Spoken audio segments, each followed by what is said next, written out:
Good morning, everyone. I hope everyone is doing well on this exceptional day. Exceptional in that we have never done a virtual partner meeting before, and we're excited to be able to be here with you today. I'm Jim Ogle, Executive Director of Freedom's Frontier National Heritage Area, and over the next 120 minutes, we hope to share with you a variety of topics and information that's going to help you as you face the challenges in the near term that are coming up in running historic sites and museums. So we thank you for being here. I want to get us started, though, if I may, by having our Board of Trustee Chair, Grant Glenn, join us now. Grant, if you could, we'd love to give you an opportunity to welcome everyone. Well, thanks, Jim. I appreciate the opportunity to do that. And we're so thrilled that we have this alternative method of gathering people together in a safe way. And I guess this is all about safety today and how to be smart and productive. And I feel like we've been, Jim and his staff have done a wonderful job of continuing the good work on behalf of the partners and the trustees. And we appreciate the good services of you and your staff, Jim, and we look forward to this. So take it away. Thank you, Grant. And as we always like to do, our partner advisory group is headed up by Steve Nowak from the Watkins Museum, the Douglas County Historical Society.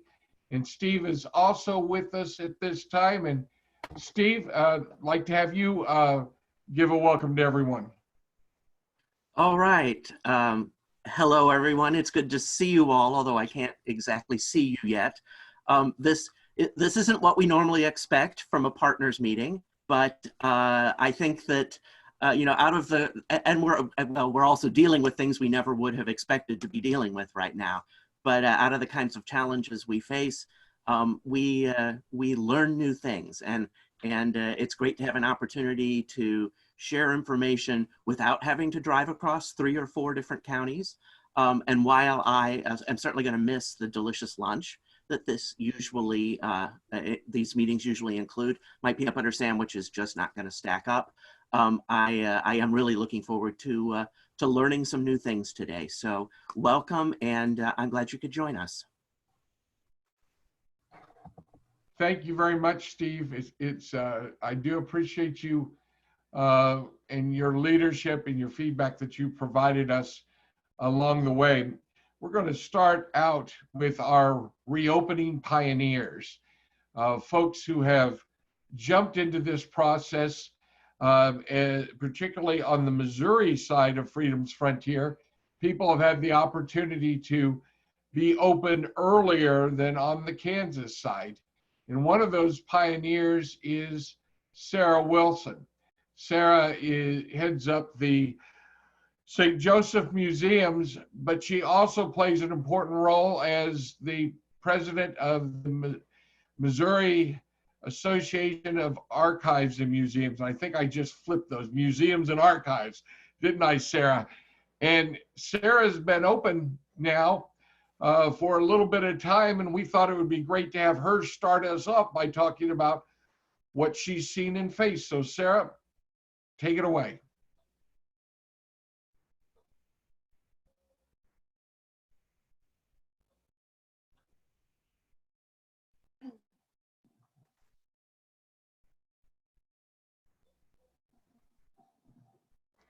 Sarah, if you go ahead and take it away, I think your screen froze for just a second. Yeah, it seemed as if I was all locked up, but hopefully it won't happen again. So thank you, Jim. As Jim says, my name is Sarah Wilson. I'm the executive director of the St. Joseph Museums, and we're actually an umbrella organization that encompasses several different museums. The original of which was the St. Joseph Museums, which was a history, natural history, and Native American history museum that opened in 1927. We also have the Glore Psychiatric Museum, which is one of our entities, the Black Archives Museum, the Doll Museum, and the Wyeth Trudel Mansion, as well as an extensive library and archives. I also happen to be the president of the Missouri Association of Museums and Archives this year. And so we've been working across the state of Missouri to safely reopen our museums. I found out towards the end of April, we were looking at very closely what the governor of the state of Missouri had planned for reopening the state, and our reopening, or our shelter at home order expired May 4th, and our City of St. Joseph shelter at home order also expired May 4th, which was a Monday. So the Tuesday before that, I started having conversations with staff because at that time we didn't really know when we were going to open, and so I started making plans and saying to my staff members, it looks like we may be able to begin the reopening process as early as May 4th, which is at that time next week, and so we need to make plans. And I'm also a member of something called COSMA, which is the Coalition of State Museum Associations, which is the leaders of all of the state museum associations across the country. And several of those other states had begun their reopening process. Specifically for me, I used Iowa's recommendations as well as Oklahoma's. Those were both really helpful because they had already started reopening. And so I looked at what their recommendations were. I looked at our sites, and I felt like we could probably be able to slowly begin to safely reopen. And so I shared those recommendations with our staff, and we began having those conversations. A couple of things that made our situation unique. One is our largest site, the Glore Psychiatric Museum site, is a former hospital building. And so it's very large, and it's also very well ventilated. And so I felt like that was a good location where we could safely social distance. Staff could be very spread out. We could limit the number of visitors that we had and have good cleaning protocols and begin reopening. Our other site is a 43-room historic mansion, again, very large, and able to allow us to have people social distance. So we, I think, pretty quickly put a plan into place, and we were able to reopen by May 6th, was our first day officially reopening. So we came back to work May 4th and put into place social distancing guidelines. The plexiglass that you see at the counter we had installed. We went to online ticketing, if possible, so people can order their tickets online. We also, Jim, could you go back one slide? Thank you. So we took away our paper maps, so you can see the map on the counter, and we direct people to our online map so that they can use that on their phone. And to the right there on the counter, there's also a sign-in sheet, so anyone who comes in can sign in. We actually require them to sign in as per our city codes. And we removed all of, as much as we could from the public, so that we don't have people touching a lot of things, so things are easier to wipe down. So we put our rack cards and brochures and things like that behind our counter. And then we switched so that we're not handling customers' credit cards, they're putting that in themselves. And so you can see that on the counter too. Then we can go to the next slide now.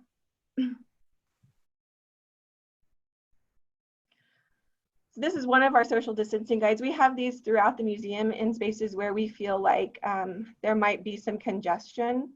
We also have arrows and circles where there's areas where we think, like at our front counter, we want people to stand in line but stay fairly distant apart. In front of important exhibits, like this is our stomach contents display for the Glore, really encouraging people to be one place at a time. And then this is a larger temporary exhibit that we have on Arthur Craft, and you can see how we have the social distancing dots throughout the museum. You can go, thank you. We have removed all of our interactives from display right now until we find a way that we can safely sanitize them. So we put signs up throughout the museum saying basically that our interactives are temporarily unavailable. And then we'll be working towards sanitizing stations by those interactives and sanitizing protocols. But like, for instance, this particular interactive are puppets. So we would have to wash those every day, if not several times a day. So that's why those have been removed. Jimmy, you can go ahead and move it forward. I have a couple of slides on our gift shop. I just wanted to really, again, minimize the contact that visitors had with items that other people might be touching. So we've installed the glass in our gift shop cabinets, and most of the time those cabinets would be open without the glass, and people could like pick up items and browse more casually. Right now we're kind of discouraging that. And if you go to the next slide, Jim, we've also limited the number of items that we have on display in the gift shop. So we used to have multiples of different types of mugs or books. A lot of the items that we could put away, we'll just have one example out. And if a customer purchases it, then we restock from the back.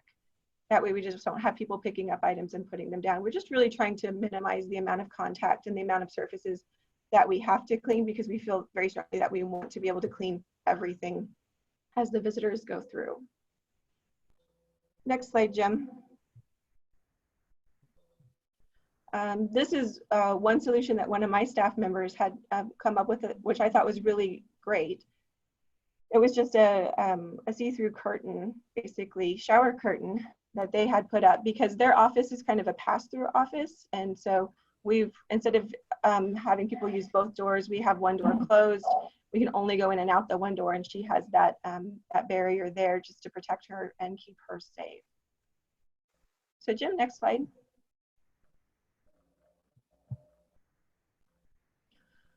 So I'm assuming that a lot of people in our audience have not yet reopened or are kind of in the throes of reopening. And so I kind of, since we've been reopened, I think is our third week, I'll give you my observations of being on the other side of it. And I will tell you, when we first started the process of talking about reopening, it was early. People had been quarantined. We've been quarantined for about 6 weeks. And so even our staff was very reluctant to leave the house. And some of the staff were very much not ready to come back to work. And so we had to work to develop ways that people could that they could feel safe to come back to work, and also that we could create a safe environment for our visitors to come back to. I felt like reopening was really stressful on our staff. And one of the things that we did at that time was, through the whole COVID pandemic, we've really placed an emphasis on staff taking the time that they need to make their health a priority. But especially when you're reintegrating back into the work site, people who have been staying home may not be ready to go back to work. We need to make sure that they have the support, and that we try to make them less anxious if we possibly can, and do things that will ease their fears to come back to work. So everyone needs to make their own health a priority right now, as well as the health of their coworkers and their visitors. As part of that, we reduced our open hours. We allow our staff to work part of the time from home and part of the time from work. So as long as we can be open to the public, the hours that we have said, staff work sometimes from home and sometimes from the office.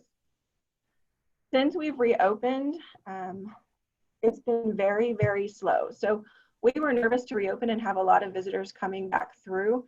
The first day we opened, we didn't have any visitors. We've had probably about 5 to 10 visitors a day, and our highest number of visitors, daily visitors, since we've reopened has been 15, and normally on that same day we would have had over 120, 130. So our numbers are very, very, very low.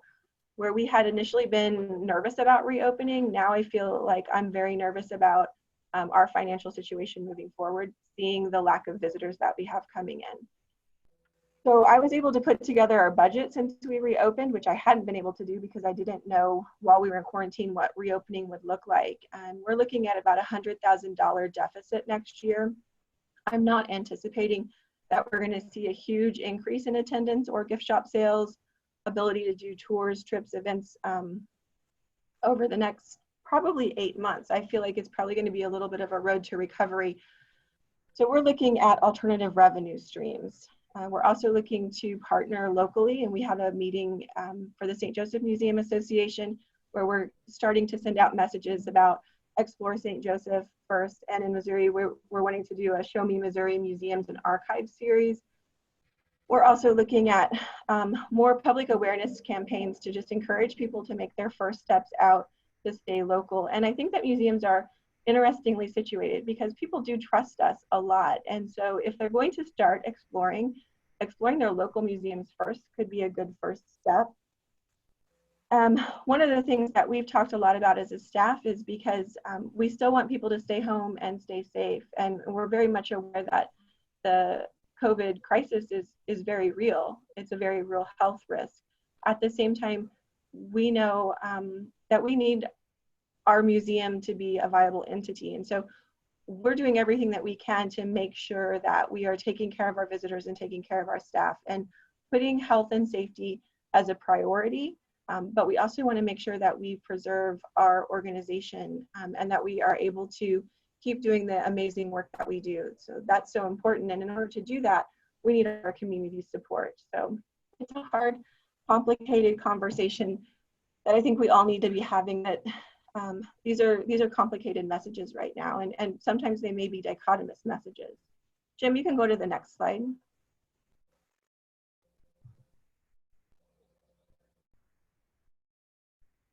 There's a little bit of lag, sorry. That's okay.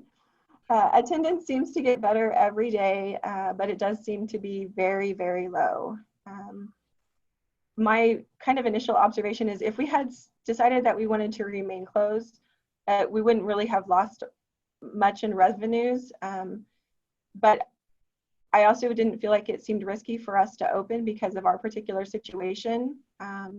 Perhaps if we had been in more of a large urban setting, I would have been more reluctant and we would have stayed closed longer. But St. Joseph is a bit more, just a little bit more rural or a smaller community. And so I felt comfortable with us being able to do that. One of the things that opening early allowed us to do was to really be able to adjust and adapt and evaluate and know what that looked like. And so now that we're on the other side of reopening, we know that there's actually a larger problem. We were quite happy and pleased to receive the CARES funding, the PPP funding, but that funding was about a 2.5-month Band-Aid, and I believe that we're looking at an 8 to 12-month problem, and so we're planning. I'm not going to sit on and just take for granted that CARES funding and think that it's going to be enough, because it was specifically designed to be 2 months, 2.5 months, and we were closed for 6 months. And we've seen a decline of 3 months of attendance. So we've already lost 3 months. So my budget for next year, starting July, it looks bad. It's a $100,000 deficit, and we have to do something. So what we're really working on is working collectively with the St. Joseph Museum Association, our other museums in town. We're working collectively with museums across Missouri and Freedom's Frontier. I think if museums and archives are going to be able to survive this without just completely shuttering down, we're going to have to really strongly advocate for ourselves. I think we need to get our boards and our staff involved and let them know, let our elected officials know that we're looking at a problem. The American Alliance of Museums early on had suggested that we might lose 30% of our museums because of the pandemic, and I believe ICOM just came out with this week the suggestion that we'll lose 1 out of 8 museums across the world. And so I don't want us to lose museums in St. Joseph. I don't want us to lose museums in Missouri. And so I'm working very hard to make sure that we get that message out that we do need some support, that we're important, and that we are essential for our communities. So that's what I have, Jim, and if anybody has questions, I'm happy to answer them. Sarah, I really appreciate it and appreciate the leadership, like I said, that you provided. Almost immediately, Mama created forums for people who were running museums throughout the state of Missouri to join in and share on some of these difficulties. And Sarah's approach to this has been so inclusive and so cooperative in bringing people together. I really thank you for that. We're going to have several questions for folks that we're going to share in a moment, Sarah, but we're going to have a couple of people do some presentations that may address some of the things along the way. And our next presentation comes from Carrie Nichols, also a reopening pioneer. Carrie is the executive director of the Warnell Majors House Museums, and the really incredible challenge that they face in reopening, and how they're dealing with not just reopening, but also how they're creating unique opportunities for young people during this. Carrie, it's all yours. Thank you, Jim. Very happy to be here, and want to say thank you to Sarah. That was an excellent presentation, and also that the Glore Museum is one of my family's favorite museums. I have an ancestor actually noted in the Glore Museum, Dr. Pinnell. He was someone who discovered psychiatric institutions and treating people with mental health issues and not just locking them up. So, but thank you, Sarah. And we just officially opened the Warnell House yesterday. And just a little bit about us. We are the Warnell Majors House Museums in Kansas City, Missouri. The John Warnell House Museum was Kansas City's first house museum. It opened in 1972 with the Jackson County Historical Society. And in the early 90s, it became autonomous as its own small not-for-profit. And then in 2011, we acquired the Alexander Majors House and Barn. We have the Historic House Museum and the barn, where we have a lot of community functions behind the House Museum. So we just officially opened for tours at the Warnell House yesterday, and we will be opening the Majors House this afternoon. And I think the nature of our tours is on a little bit smaller scale. Fortunately for the Alexander Majors Historic House Museum, we have already a self-guided tour format that has been going very well for us. And so we've been able to make just a few changes to welcome people back into the House Museum there. And so we have made some changes to adapt our tour for the Warnell House as well. We did actually have tour guests yesterday. It wasn't our typical tour guests. It was, I think, some elementary school aged children from the neighborhood. And so I think, one of the things we're already learning from this is to be adaptive and flexible in finding our new norm. And communicating frequently. Sarah mentioned getting involved with the state and your local officials, and definitely communicating. I've been very fortunate to have an extremely supportive board, and we've communicated our plans even for COVID before the shutdown and throughout the process for reopening. But just being extremely flexible in finding new ways to work with the community to make sure that you can still share your mission. And so for the tour format, we are used to moving groups of people through the House Museum for our larger group tours. And so we have a format to move them through the house safely.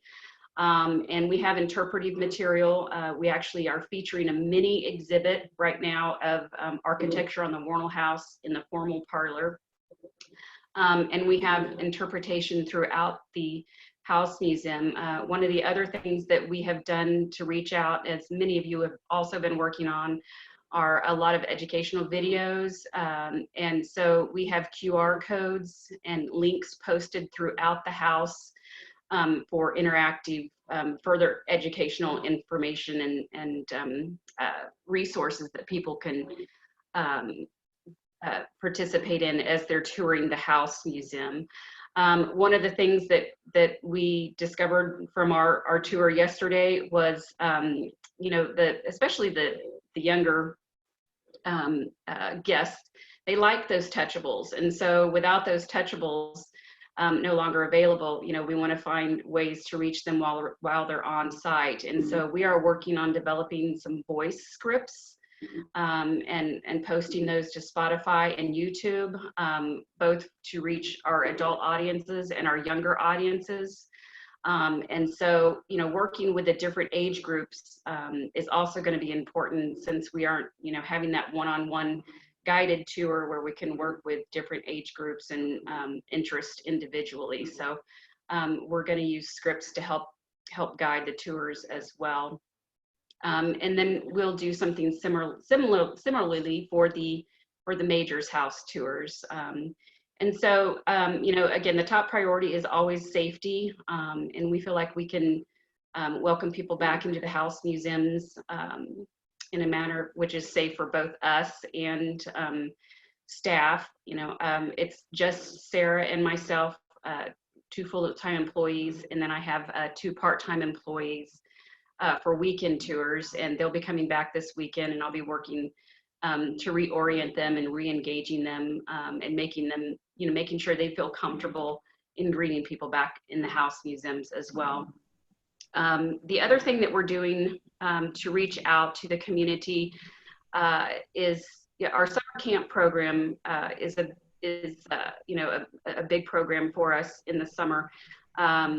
And a large component. And so we're going to have just drop-in days where we can monitor the amount of traffic with the youth, and you know, work flexibly with parents for that. And then parents that aren't ready to venture out with their kids, because we do get a lot of tours with families in the summertime, will have the option of coming by and picking up field trip packets, activity packets, and those will go on sale June 1st, so that we can take a little bit of history home with the kids for activities for those that aren't comfortable coming back into the House Museums. We have pretty much closed up our gift shops. You know, similar, well, I'm glad to hear Sarah's found a good solution to, you know, keeping items available for purchase. You know, if that's something that we might even consider. So thank you, Sarah. And so, you know, we're looking at this as an opportunity this time to come up with creative and unique ways, new ways to find our new norm. So overall, you know, I would encourage, you know, safety above all, of course, but be willing to be flexible in finding that new norm, and understanding that it's not going to be an overnight process, and, you know, that things are going to be different. But again, there are ways that you can reach the community and remain viable. We're fortunate in at the Warnell House to be a part of the Brookside neighborhood, and, you know, right in the middle of a neighborhood. And so we're looking at having outdoor events, you know, just little neighborhood nights, gatherings where people can sit around the campfire, and, you know, they maybe bring their own snacks, but just ways to interact safely with the community that, you know, we might not have done otherwise. So again, just looking for new and creative opportunities and ways to, you know, remain viable as the important historical institutions in our community. You know, but again, being flexible and communicating and just staying safe above all is what, you know, we're, I don't want to say we're excited, but again, you know, we're being challenged to find new ways. And, you know, that's to a certain extent, you know, we have to continue to move forward, not only as a separate organization, but, you know, as a community of historical organizations. So, you know, we are anticipating losses. One of our revenue sources is our barn rental revenues. I have been very fortunate that we do a lot of weddings at the barn, and many of the weddings have decided to postpone. I haven't had many cancellations, but we're also looking at ways to adapt how we rent the barn, maybe planning for the possibility that people don't want to do large group gatherings anymore, that, you know, smaller ceremonies with smaller groups might be a new concept to explore, to keep the barn viable and continue to help support the house museum. So that's all I have. Thank you. Carrie, thank you very much. And as you suggested, we all have to figure out a new appropriate vocabulary as we use words or at least exciting and things like that. It's all a difficult challenge for all of us, yet we have to approach it with enthusiasm, certainly along the way. Really do appreciate you joining us today and sharing what you've got going on. And now I want to move on to Amy Locke.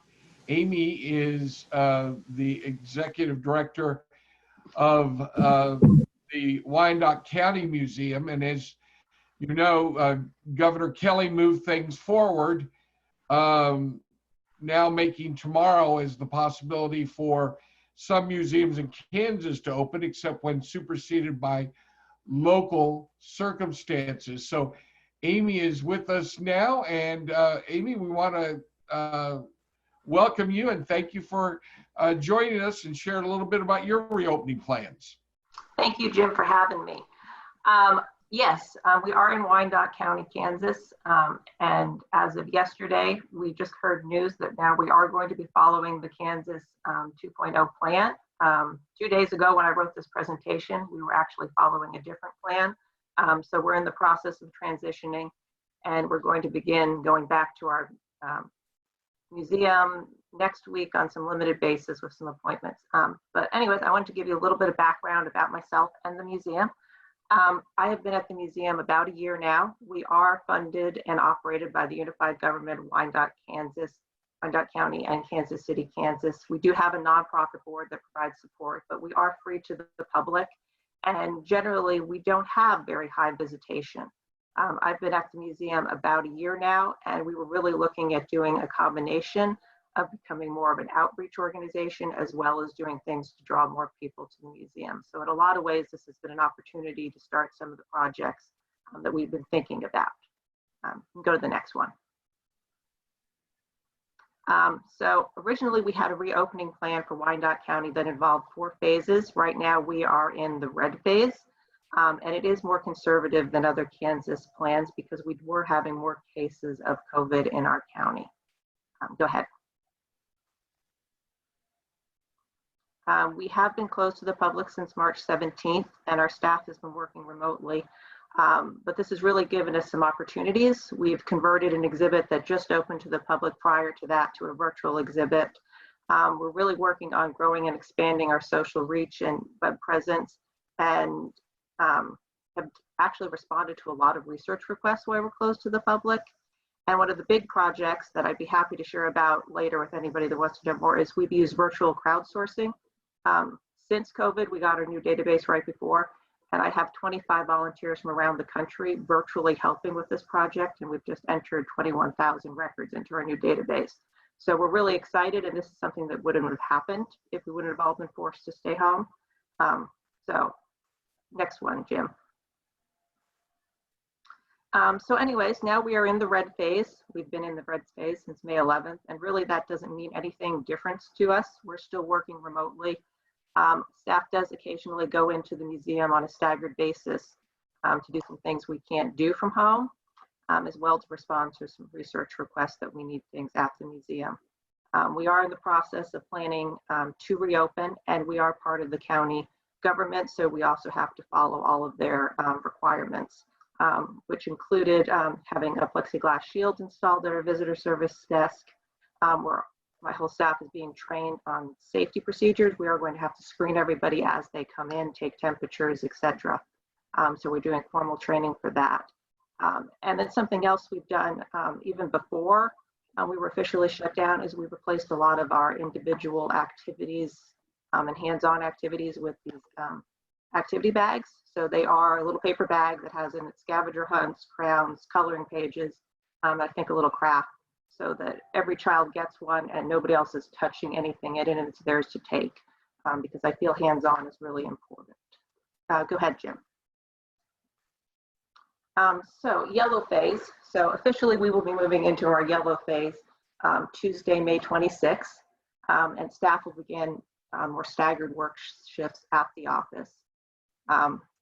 We are allowed to have the public in, but only by appointment for specific needs. And even then we're going to have to screen them and take all of our safety precautions.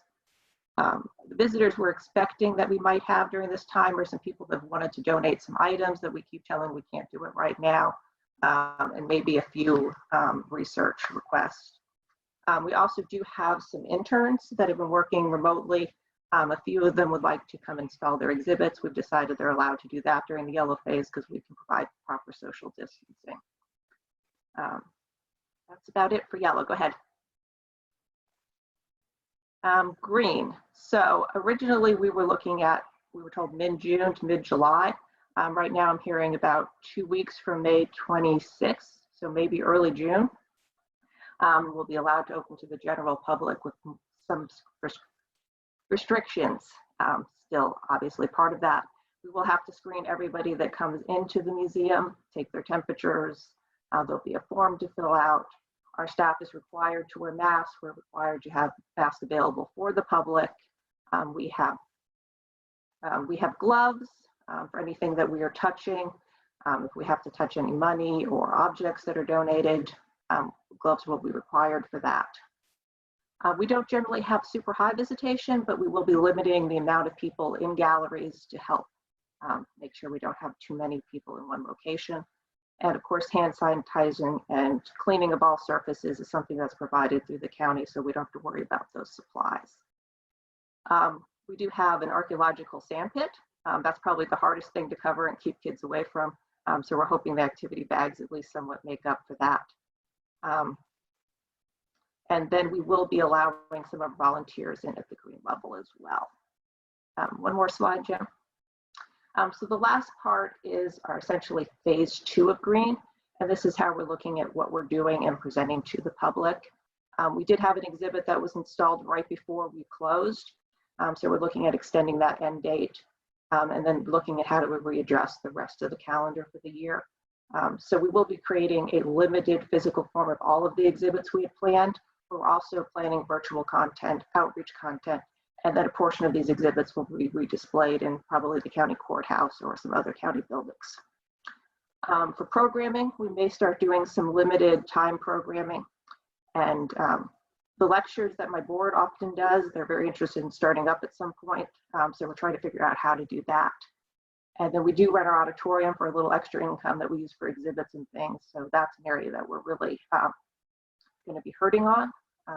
And as the whole county looks at the budget long term, things we'll have to consider with our budget as well. So that's pretty much the gist. So we're just waiting and doing virtual things.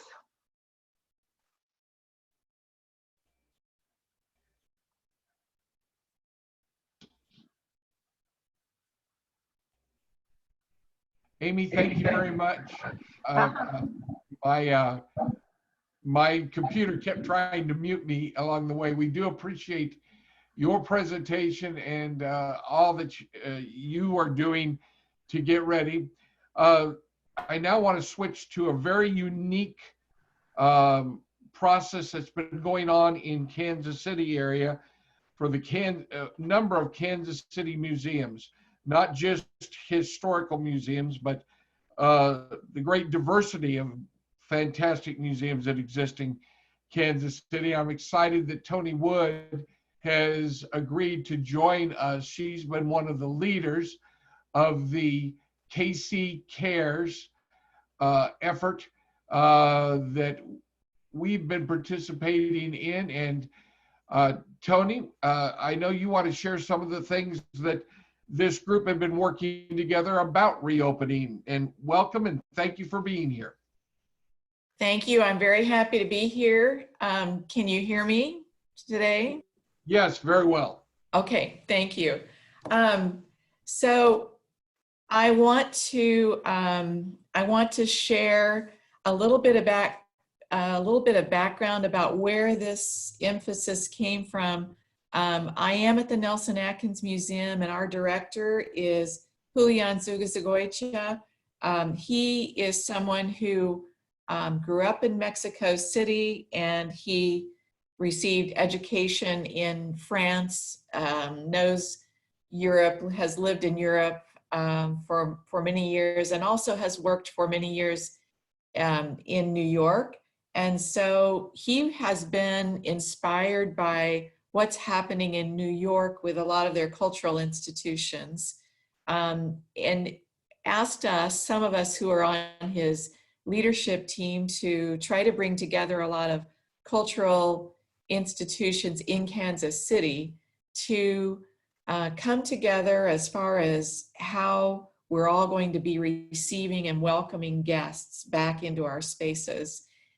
He saw a lot of collegiality in New York, with people creating expectations about what visitors will see when they go from one institution to another. And so that was the beginning of trying to pull together some groups, and thrilled that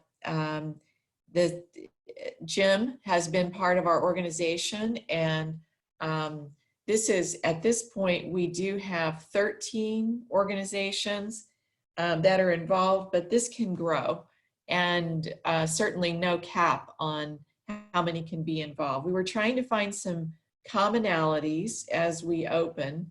And so we did come up with a name, KC Culture Cares, and you'll see that we worked on a logo. Our Nelson Atkins graphic design team took this assignment and ran with it. And so we've also, as a group, created this mission statement. And you'll see here that we're trying to emphasize the priority that we all place on the health and safety of each person coming through our doors. Now, as we try to find common language about how to receive people, you'll see that well, you won't see that. I think what you'll see is we landed on some minimal language that tries to capture what each of us will be doing. And that has not been easy. I think we can look at the next slide, Jim. So on your left, you see our part, and that means this is what each of the institutions is moving toward. Surfaces disinfected often, you'll see at the top of the list. We at the Nelson Atkins have done surveys of our members and also of our staff, and we presented probably 30-ish things that we could all be doing to guarantee safety. And this was the thing that ranked highest among our members and our visitors. Clean the place often. They want to see us cleaning. They would love to see videos of us cleaning. And that's an intriguing thing. They want their surfaces to be disinfected, sanitized often. Staff volunteer health verified daily. That's something that captures an effort that is going to look much differently from one institution to another. I think that we are going to begin by taking temperatures and checking the health of everyone. Others are doing a questionnaire each day that people are going to fill out to make sure that they're not ill. And others are going to, I think, be less stringent about that, but assuming that if people are on their staff or volunteers are ill, that they will take it upon themselves to stay home. The next item, staff volunteers wear protective gear. That is something that is, of course, quite a range as well. But we know from our survey that people are going to want to see staff and volunteers wearing masks and gloves. And the admission limited has to do with our capacities. Some of the people who are part of KC Culture Cares have smaller spaces, and they've got to think about the reduction in how many people can come through their doors. On the your part, stay home if you are ill. We're asking visitors to self-manage that. But for example, at the Nelson Atkins, we will be trying to figure out a way to assess temperatures at first. And we may abandon that as time goes on, but trying to limit the number of ill people who come through the door.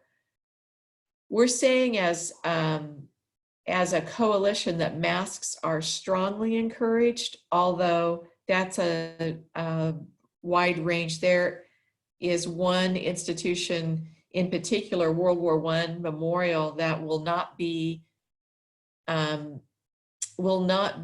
verbally or in any way communicating the need for masks. They have I think a demographic that is, as they have described it, patriotic, and we want to respect a lot of different views on rights, and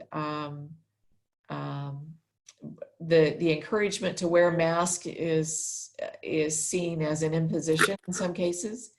At Nelson Atkins, we are going to require masks before people can come into the museum.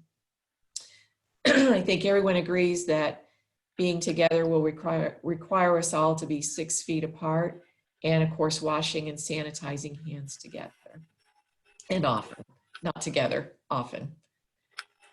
This is a list of our organizations that are currently involved, and thrilled to have Freedom's Frontier as part of that coalition.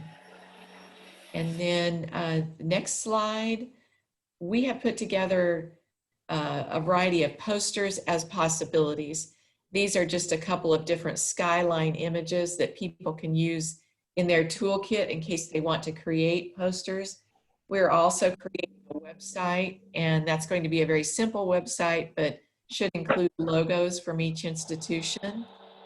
And then finally, I think we're getting a press release put together, and we'll go out with that next Wednesday. You're looking at a draft of that, and still finalizing that, but want to announce that KC Culture Cares is bringing people together as far as expectations. So thank you. Thank you for having me today, and I'm happy to answer any questions. We really do appreciate your leadership, Tony, and we're going to get to some of those questions in a moment, but I want to bring on and introduce someone who doesn't need much of an introduction around here, whether you know him from his work in finance to his efforts to run the Kansas City Public Library and leading it to international status. And now we take you live to his dining room in order for him to show us exactly how you run a multi-million-dollar federal agency dealing with libraries and museums in these crazy times. It's a good time to start work, is it not, Crosby Kemper, to take over an organization like this? Thanks, Tony. Yeah, well, it's a surprising time to do it. It definitely. I was in the office for about 40 days in Washington before I was required to exit my office in Washington and conducted the Institute of Museum and Library Services, the IMLS, initially for about 3 or 4 days from my apartment in Washington, and then now I'm in Kansas City, as you said, at my dining room table, not far away from many of you, and trying to help during this time. And that's what the IMLS is for, is to help libraries and museums. Tony, it's great to see the KC Culture Cares program. That I think is really a tremendous example how museums, and there's similar programs going on with libraries, are trying to first navigate themselves through the pandemic and then begin to reopen.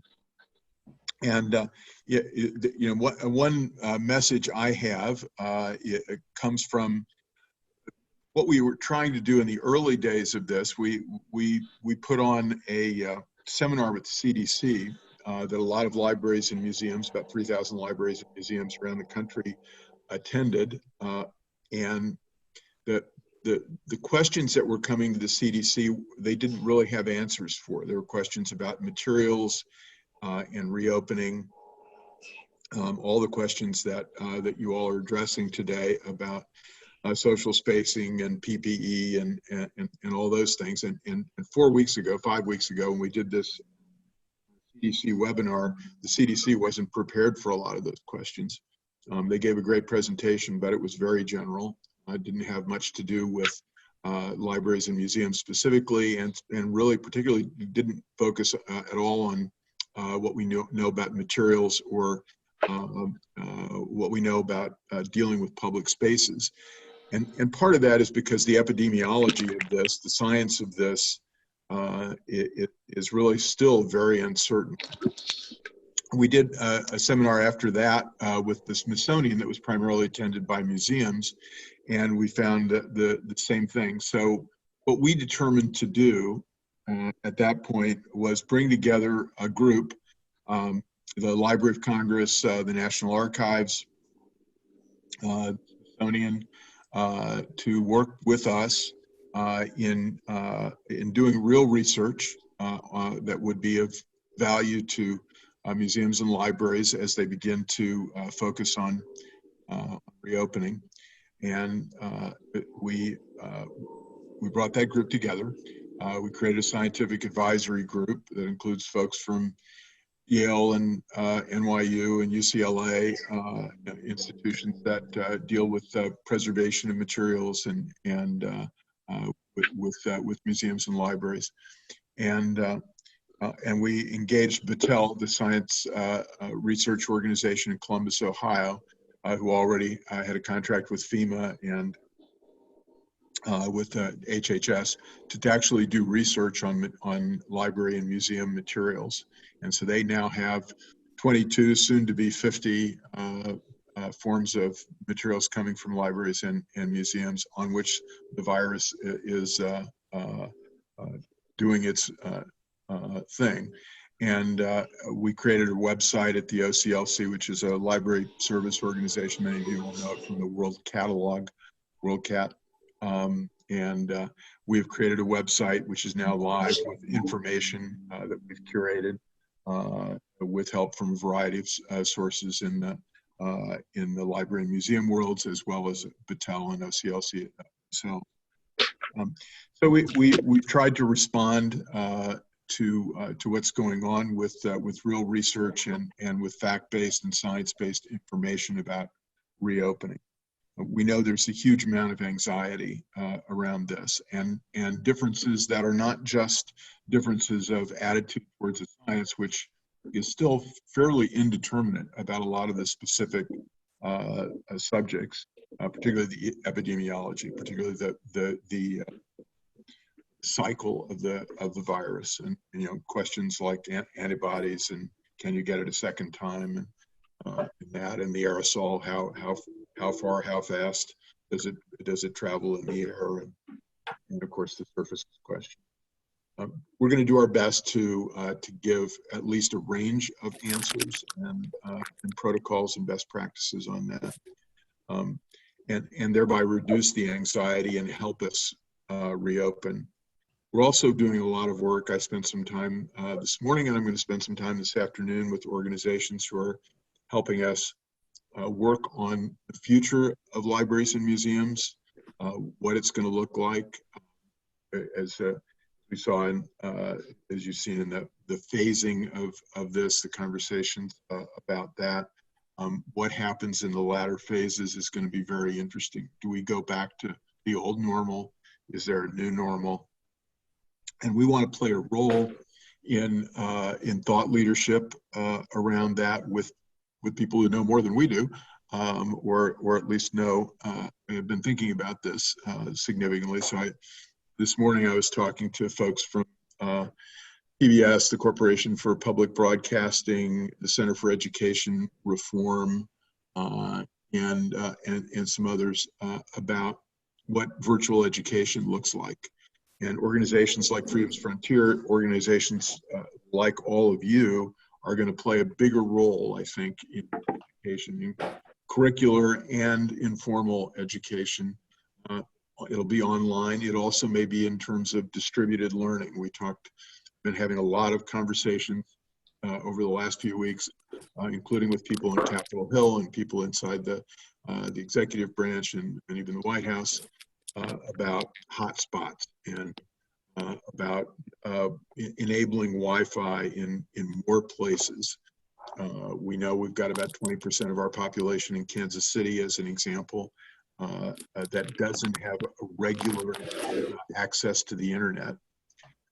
Well, we're going to have to distribute more access to the internet, and it's not just going to be on a one-to-one connectivity basis, and it's going to have to be community-based. So our own CARES Act money, our stimulus money, we got an additional $50 million to our normal budget of around $250 million, got a 20% increase of our budget.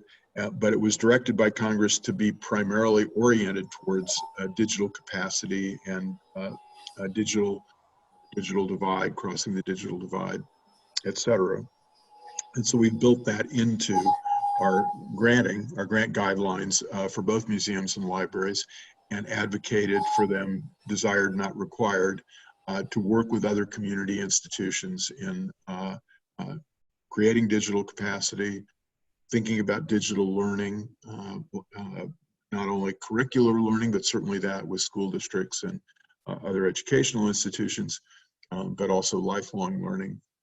And ultimately, how do we get the most challenged folks, the folks who don't have regular connection, how do we get them connection? And it may be that Wi-Fi, a distributed Wi-Fi network through community institutions like the membership of Freedom's Frontier, the members of KC Culture Cares, is one way to do that. Libraries are certainly going to play a very large role in that. This afternoon, I've got a meeting. I have a series of meetings going on this week with folks who are looking at what libraries and museums are going to look like in the future, what the virtual learning environment is going to look like, what the public space environment is going to look like. I'm talking to the University of Washington folks this afternoon. I've been talking to the Mellon Foundation and MacArthur Foundation, the Knight Foundation, about this.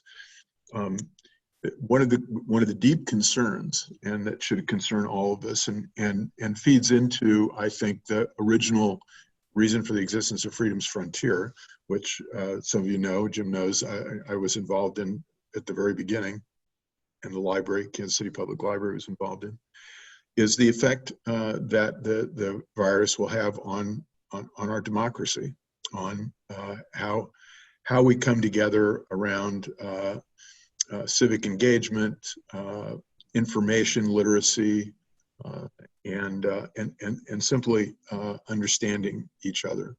And I think all of your organizations are going to play a role in that. We're going to try to work on being a convener of opportunities to think about this and describe what the future looks like.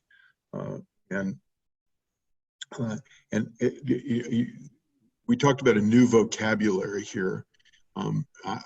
We need to tie that new vocabulary, and thinking of vocabulary is not just words, but activities. We need to tie it into some old-fashioned concerns about the health and welfare of the community and the democratic nature of our government, and some of the unity of American history and culture, which has been lost in recent years, in part because we're trying to include more people than were included, a noble enterprise. but also a sense of polarization that we've developed as well.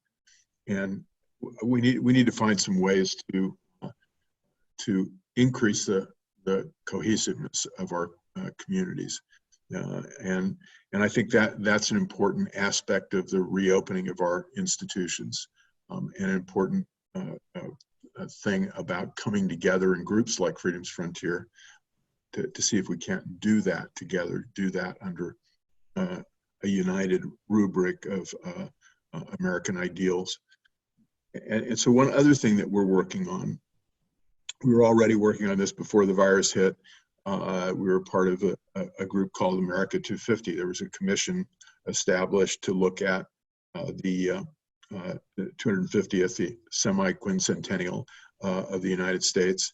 And the IMLS is playing a role, along with the NEH and the NEA and many other government agencies, in looking at what we're going to be doing in 2026 and leading up to 2026.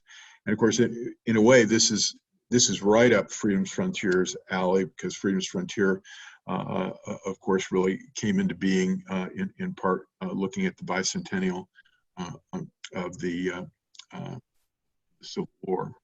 And not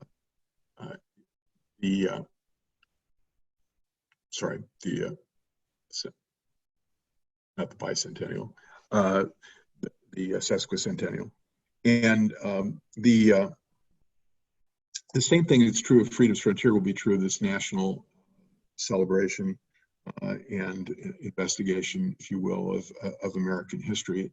It will be an attempt to look at American history through the lens of American ideals and the reality of how we've sometimes succeeded and sometimes failed to live up to our ideals. And I think that I would end my little spiel with that is maybe the most important thing that can come out of the pandemic, is that the country's united around those ideals, and while recognizing our inability frequently during our history to live up to those ideals, but recognizing the importance of those ideals. And I think the IMLS will play a role in that. I've talked to our friends at the NEH, colleagues at the NEH and the NEA, and I think they're prepared to do that. And the way the IMLS in particular wants to do that is we want to work on programmatic responses at the local level. In other words, enabling libraries and museums, enabling you to have the conversations and the celebrations and the investigations of American history at the local level that tie into the national celebration and commemoration of the 250th anniversary. So with that, I'll stop and see if anybody has questions or comments. I'd be happy to have a dialogue. Crosby, thank you so much for making time and sharing some of that vision. And certainly once we particularly get back into having partner meetings, building an entire session around the key question you just raised might be a very good way for us to engage a number of people in this region in the kind of discussion that you suggested. So thank you. Great. I really appreciate that along the way. Now, we've got several questions that I want to throw out there over the next few minutes. And the first one is operational. Tony, if any of the participants here today would like to participate in the KC Culture Cares, can they just send you an email? Would that work out best? Yes, that's great. I'm at twood@nelson-atkins.org. Thank you. Thank you. And got a question from April Bishop for all of you who are dealing with the reopening, and that is, how do you handle visitors that are unwilling to comply with safety restrictions? Would anyone like to come up and take on that question? I'll start with that. The Nelson Atkins is a ways from reopening, so we have not been involved with this as of yet, but we are thinking ahead to framing the wearing of masks as an act of kindness and asking people to be considerate of others. And if we meet resistance, I think we do have to have some protocol in place, and we're working on that as far as how to handle people who will simply not comply. We will not be having armed visitor officers, but we'll be trying to think about language and protocol on how to handle that. I think it's something we have to think through. Don't have too many answers yet. Thank you, Tony. And if I could, Sarah, I'm sensing you might be able to speak to this as well. How do you handle that particular question? So we have our safety guidelines in place. Visitors are encouraged to wear masks, but they're not required. Just because I simply did not feel like having that conversation with a visitor was something I wanted to put my frontline staff through. Very aware that some visitors feel strongly that masks are not something that they wanted to do. I think at this point, by now, everybody in the United States has heard that if you're going out in public, masks are a good idea. So I'm under the assumption that if someone is going out and they're choosing not to wear a mask, they feel like they don't want to, and they've made that decision. So we've encouraged visitors to wear masks, but not enforcing that. If we were to have a problem with, say, social distancing, where we felt like it was unsafe for visitors, staff would probably go up to visitors that were causing that problem and just encourage them to be kind to our other visitors. But as I said before, unfortunately, we're looking at very low attendance with reopening. It hasn't become an issue yet. And so that's how we're handling it, is simply that it is encouraged but not enforced. Excellent. And Sarah, Diana Sarcenik Dean from the Franklin County Historical Society and the Old Depot Museum had asked the question while you were presenting about how many of the visitors are typically from states that were or are still closed that you've had in the past, and have you seen any folks farther away come to you because you were opened early? So typically our visitorship is a traveling visitorship. They're coming from across the country and across the world. We are seeing the visitors that we have, and really it's not very much. It's less than 10 visitors a day. The numbers are so low. Most of them are probably still traveling through the area. So they're coming from areas outside of St. Joseph or even Missouri. I think that they're probably just traveling someplace through and want a place to stop and are coming here. And another question, this from Mary Billington. She wants to know if you can hook her up on hand sanitizer and cleaning options. She didn't write it like that. She said, what was your difficulty in finding them along the way? The City of St. Joseph's Chamber of Commerce, when we planned to reopen May 4th, they were very proactive, and they offered, they were able to secure masks and hand sanitizer for all of our businesses. So we were able to order that through them for our initial reopening, which was tremendously helpful. Of course, we have Hilliard Industries in St. Joseph, which is a major cleaning company. So they've been very helpful to our community and supremely supportive. I've seen a lot of hand sanitizer much more widely available now. The supply has seemed to catch up with the demand. And we've also been ordering and successfully have been able to order some wipes through Quill. We have been able to get the resources that we've needed, though of course we've ordered out quite a ways and are hoping that that supply stays. But if you have specific questions, I could answer those, but that's it's pretty much what we've been able to do. Wonderful. Thank you. Thank you very much. We appreciate it.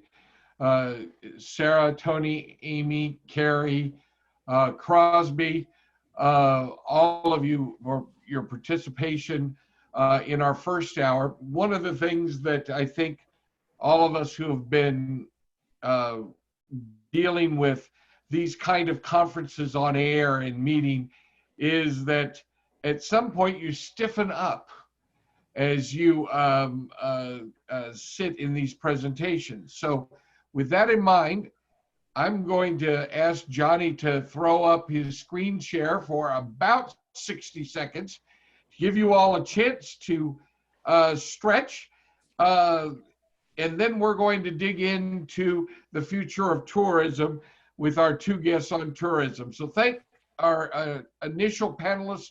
Thank you very much. Take a moment to stretch and we'll be back on screen in about 60 seconds. Jim? Yes.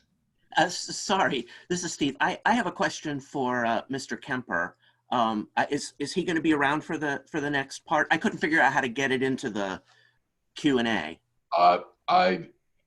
Crosby has, it appears, has already logged off. Oh well. But I've got an email address and some other ways to follow up with him, and I'll connect with you on that. I'm going to ask the question anyway, just so that everyone else knows. Right now, it looks like a lot of the federal financial aid that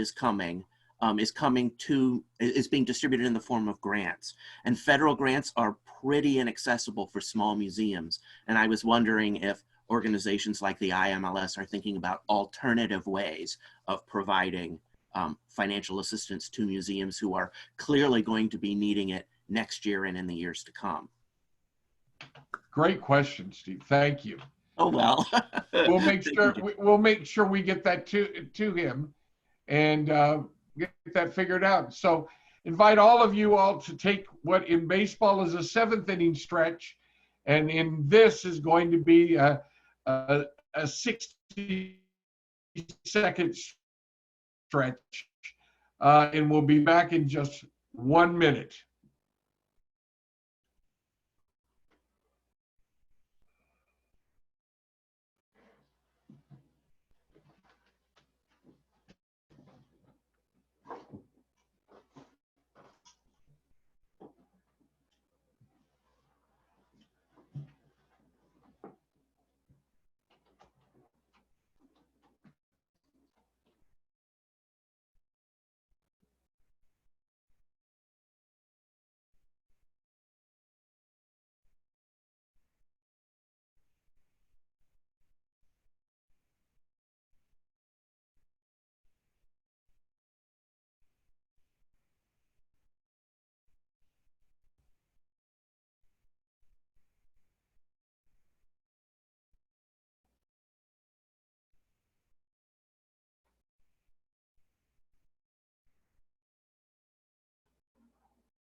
Well, welcome back, everyone.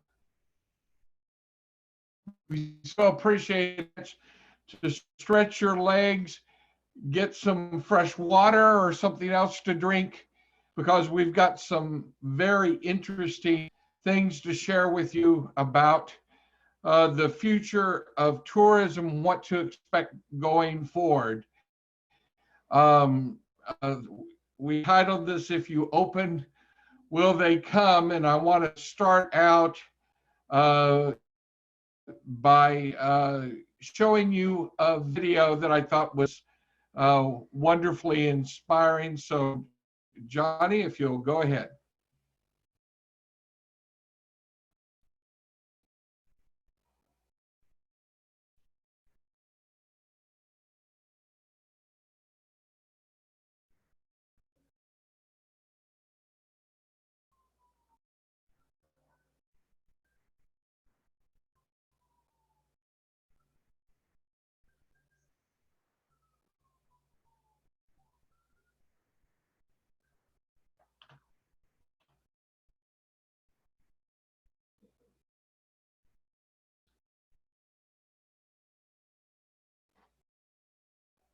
I don't think we're all getting any audio, Johnny.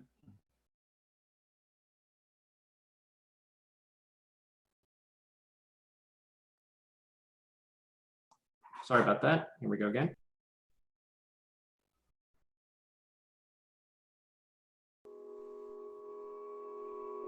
Bison have a unique response to storms.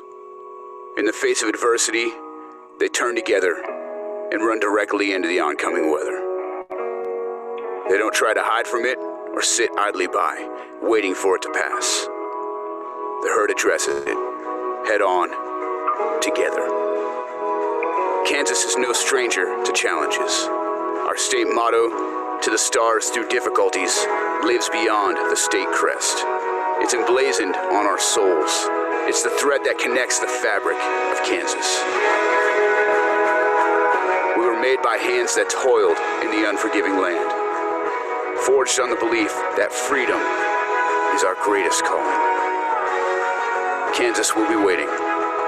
We'll be free to explore again. Until then, we'll make it through this the only way we know how, head on and together.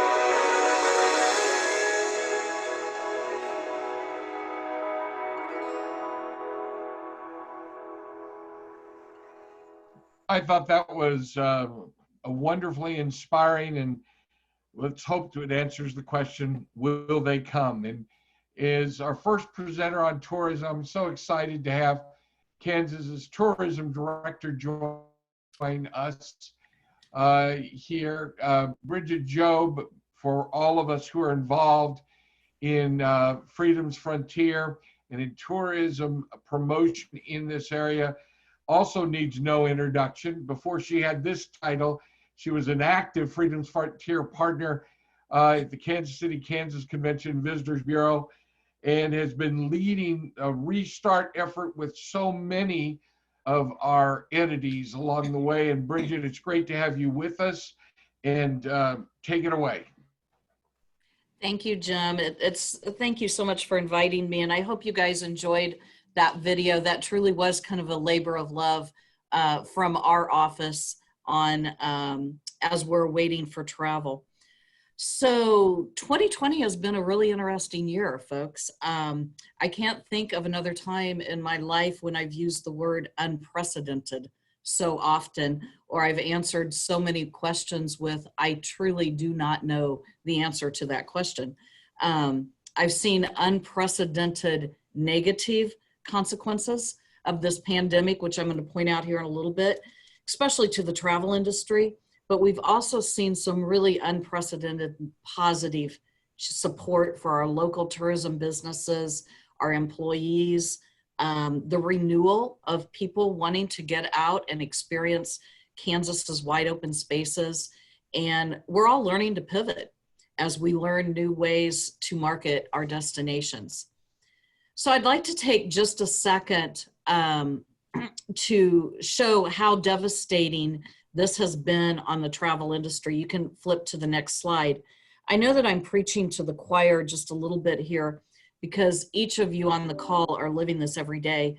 But there's a couple of key data points that I think really affect how the travel has been affected through this pandemic. Nationally, U.S. Travel Association is reporting that more than half of the travel-related jobs in the U.S. have disappeared since the outbreak of the COVID-19 pandemic. And for this Memorial Day holiday weekend, it's projected that travel spending in the U.S. will tally just a third of last year's efforts. And if you look up on the charts that are on the screen, one measurement that we use to gauge the health of travel in Kansas is lodging performance. And three measurements that we look at are occupancy rate, average daily rate, and RevPAR, which is revenue per available room. And the data that you're looking at is for Kansas statewide. And if you look at the blue, that's occupancy, that you can see that in January and February, we were pretty consistent with 2019. And then we started dropping in March and April and ended April 58.6% lower than the previous April. If you look at the red, the ADR, average daily rate, similar time frame. And RevPAR down at the bottom in the green, which is really the key measurement for hotel performance because it takes into account things like supply and demand, occupancy, and the rates. You can see that in April, we were down over 70% from a previous April. This was a really painful slide to put together. I will tell you, I haven't seen, in my experience in tourism, I've never seen anything quite like this so quickly. The good news is that initial reports show that we are having some increases in May, especially in bookings. And I'm going to emphasize they're slight, but I'm going to take it. We're moving in the right direction.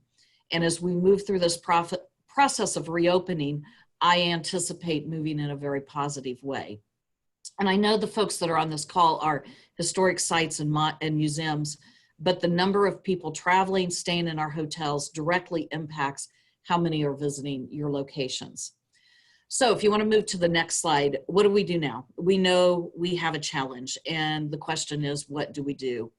And I want to go through a few key challenges that I see for the near future and some advice on how to deal with them. We laughed in my office yesterday as I was putting this together. I said, it's really hard to have positive news right now, so I put fun little emojis on here to kind of cheer everybody up. But I see the challenges of confusion, fear, traveler confidence, and then understanding that new traveler. So if you'll move to the next slide. Right now, there's a lot of confusion on the reopening phases. And because this heritage area falls into 2 states and multiple counties, this is really magnified for you all on this call. Tomorrow, Kansas starts on a modified phase 2. Local jurisdictions in Kansas may impose stricter guidelines. In fact, we have some counties that have done that, although I saw the Wyandotte right now is starting to move into the state guideline phases. It's just so much confusion for me, even as a resident. I can't imagine how a visitor, someone from out of state or from another part of the state, is going to try to sort through all of this. So a couple of things that I would encourage you to do is make sure you know your state and your county reopening plan. Know the guidelines, know the restrictions. Your site may fall under different restrictions than another site just down the street. And make sure that all your staff knows them. If they're going to be answering phones, if they're going to be talking with guests, they need to know where to find information. In Kansas, covid.ks.gov will have all of that information on there and links to KDHE and all these other sites. Make sure your staff knows what your reopening plan. And then make sure that you make it easy for your visitors. If they are having to search to find out when you are open, what your restrictions are in place, they're going to move on very quickly. So update your website to reflect what is currently in place. And that probably means that you're going to have to very often update it over the next few weeks. Post signage on your doors, use social media, make it easy on your guest. And I believe that if you can take that confusion, turn it into knowledge, that's going to start building that traveler confidence that I'm going to talk about here in a second. If you'll move on. The second big challenge I see is fear. And we've all felt it to some degree or another. We've all hunkered down in the safety of our homes, and now we're starting to venture back out into work or travel. And as you reopen, even your employees might have some hesitations. I've had some from my employees here. So I strongly encourage you to have written safety guidelines. And I saw some of the presentations earlier where they were talking about what those things should be. And I think a few of you have sat in on some calls that we have done in the past couple of weeks on reopening our state visitor centers and the safety protocols that we've put in place. But make sure you write them down and make sure that every staff member knows what they are and that they are following them. Fear from a staff member is very easily transferred to a visitor. In my office, as we are transitioning back, everyone takes our temperature every morning. We wear masks in common areas. If someone comes into my office, we put on masks. And next week, as we are reopening our office to the public, we will make sure that signs are posted on the door so our guests know what to expect when they enter the building. There's also a fear of resurgence and of the unknown. I've taken many phone calls from people, travelers wanting to know if they can come to Kansas in June or July, and what's going to be open, and we don't know, and it's very hard when we don't have all of those answers. But what I can do is provide assurances that we are following all those CDC guidelines, safety procedures, and encourage them to go to reliable sources for their information. And I truly do believe that knowledge helps overcome fear. You can click to the next slide. I have sat in on countless webinars on what is the key requirements for travel to return. And there are two things that continually rise to the top of every conversation: adequate testing and gaining traveler confidence. And we as an industry can't do a whole lot on the COVID testing stage other than advocate for that. And we are doing that at a local, state, and a national level. But on the building traveler confidence, I think we do have a pretty big role in that. Some of the things that I've talked about regarding confusion and fear are great opportunities for growing confidence. Again, by turning that traveler confusion into knowledge will help them overcome some of their fear and can garner confidence. Some of the confidence will come with time, and one positive experience will lead to another. So when a visitor comes into one museum, feels safe, has a positive experience and feels secure, they're more likely to go to another museum. So by your good practices, you will lead to a positive experience to lead to another, and so on. So the fourth challenge that I see is understanding the new traveler. And I think that's probably our biggest challenge, is understanding what is this new post-peak COVID-19 traveler gonna look like. And here's some of the things that I'm learning. People are not gonna venture too far away from home for a while. As a state tourism agency, we are looking at doing more in-state marketing than ever before. I encourage you to market close to home. People are going to be discovering their own communities, experiencing their own backyards. International travel, I know some of you have strong international interest in the past. That is just probably not going to be an area of focus for quite some time. Throughout the summer and maybe even longer, traveling by car is going to be the way to go. I've seen information on this could be the resurgence of a family vacation that was typical in the time that I grew up in, loading the kids in the car and heading off to camp somewhere. You're going to see smaller groups. Student and senior groups are going to take some time to come back. Although I will say that I just heard a presentation yesterday that baby boomers are a little more likely to travel over the next 3 months than some of the younger generation. Some of that could be based on discretionary income and job security, but it was some very interesting data. What I don't think you're going to see is large buses of seniors. It's going to be smaller families or groups traveling together. We also know that travelers are looking for wide open spaces. Kansas state parks have stayed open through this pandemic, and they have had some of the highest attendance records in years over the past few weeks. Physical distancing is very key right now. So if you have parks, nature areas, wide open spaces, the ability to be outside, small groups, either at your site or close by, I think that's something you should be marketing very heavily this summer. Visitors want to feel safe. We've talked about this. Post your safety protocols. Have hand sanitizing stations readily available. If needed, put social distancing or physical distancing marks on the floor. And then I would say be willing to think outside the box. Visitors are willing to learn about your destination in a new way. Look at the popularity of the last couple of months of these virtual tours, educational webinars, YouTube videos. I know these don't necessarily pay the bills, but right now it is a way to keep your destination top of mind. And that might just be the best that we can do right now. And I think the last thing that I would leave you with is be flexible. Everything that I have said here today could change tomorrow or next week. We don't know exactly what this virus is going to do, and we don't know how quickly traveler confidence is going to come back. There are a lot of unknowns, so be flexible and be nimble. Laying out your marketing plan for the next year probably isn't going to work right now, but laying it out for the next couple of weeks or the next month is the way you're going to have to go.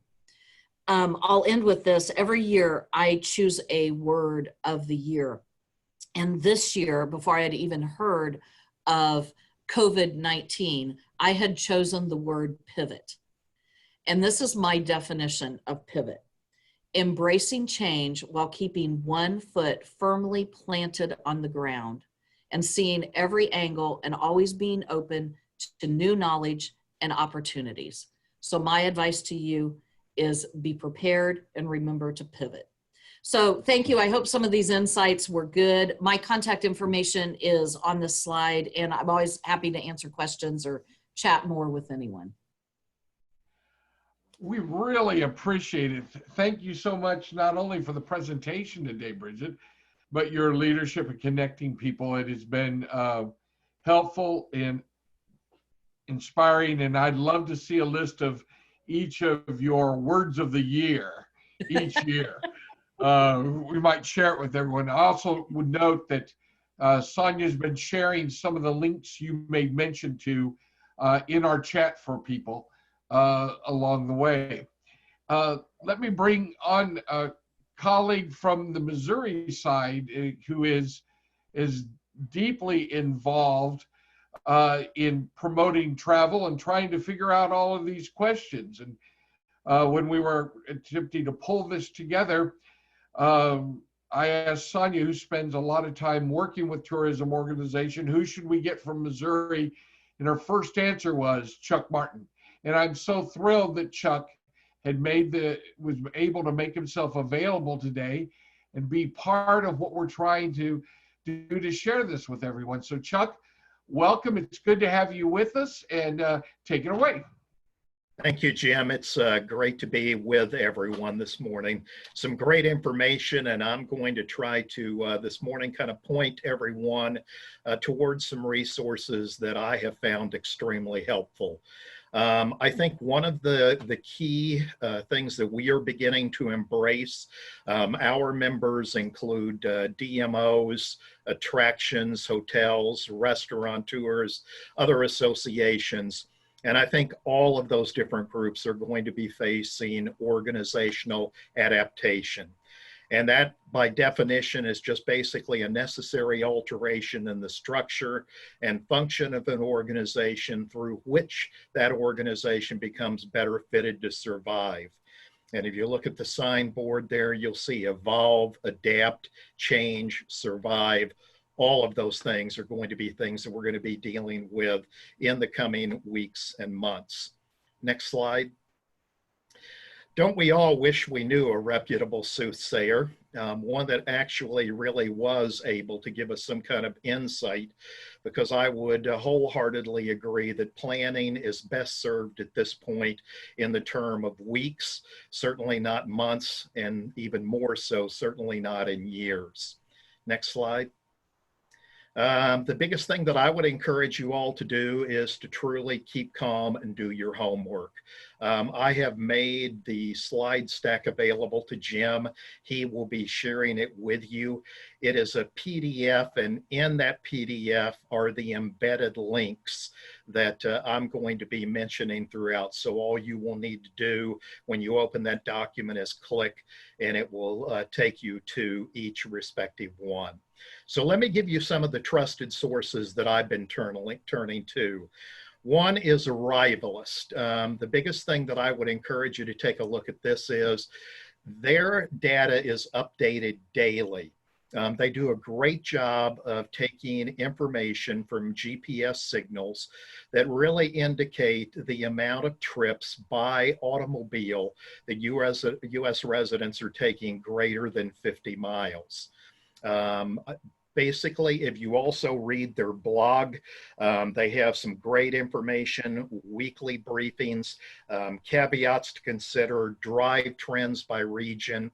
The encouraging thing is that you can see since April 3rd, there has been a 48.2% increase, and that is basically upticking at a great rate.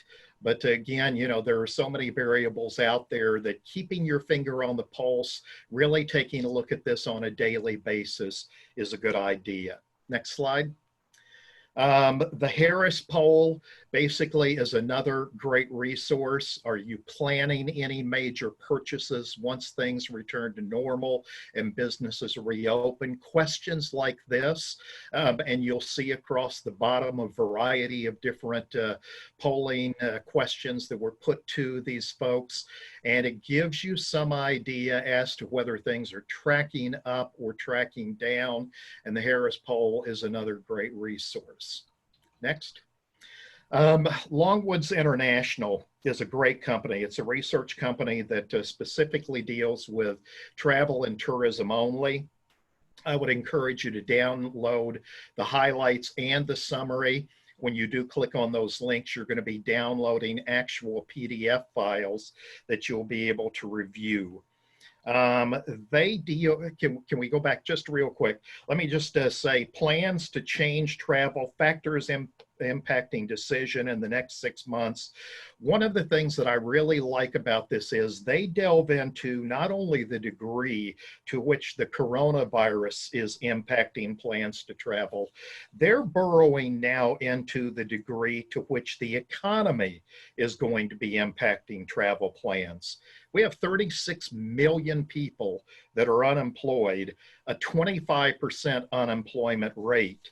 So begin to put into the back of your mind that even when we begin to climb out of the constant bombardment of COVID-19, the state of the economy and the economic impact on people is going to become front and center. Next up.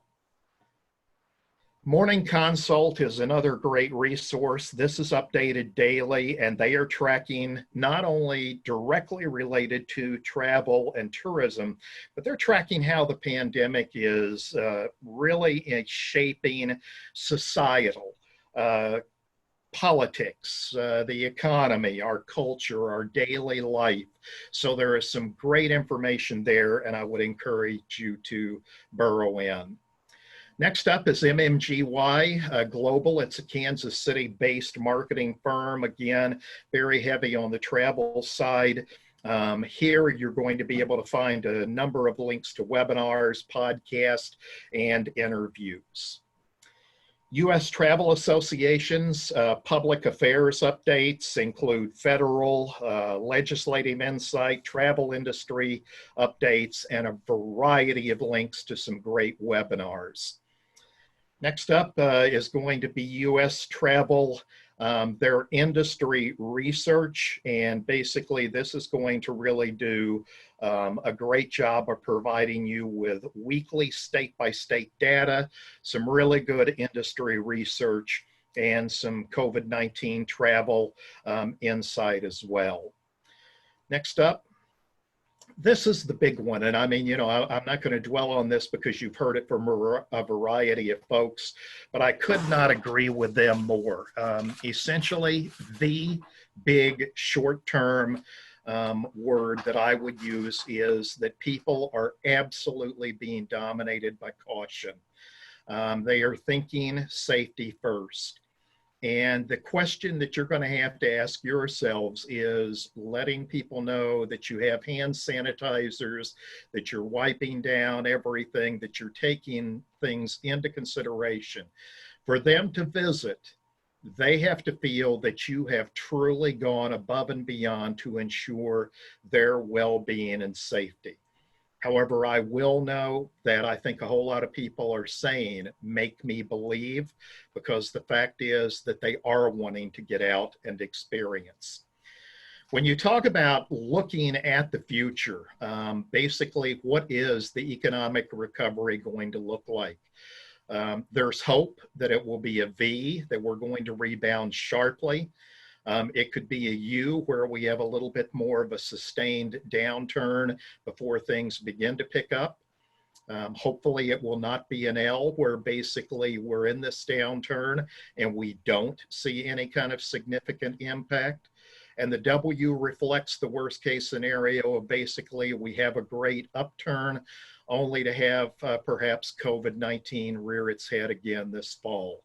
So stay tuned.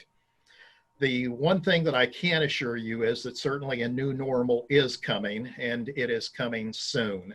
The biggest thing that I think you can do, regardless of what your particular industry sector is tap all of these available resources that are out there.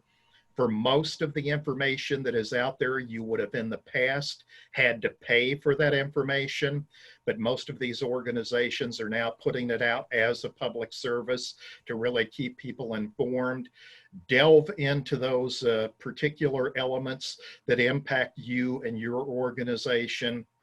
Keep your finger on the pulse as to what each new day is bringing regarding public sentiment and how people are viewing the upturn.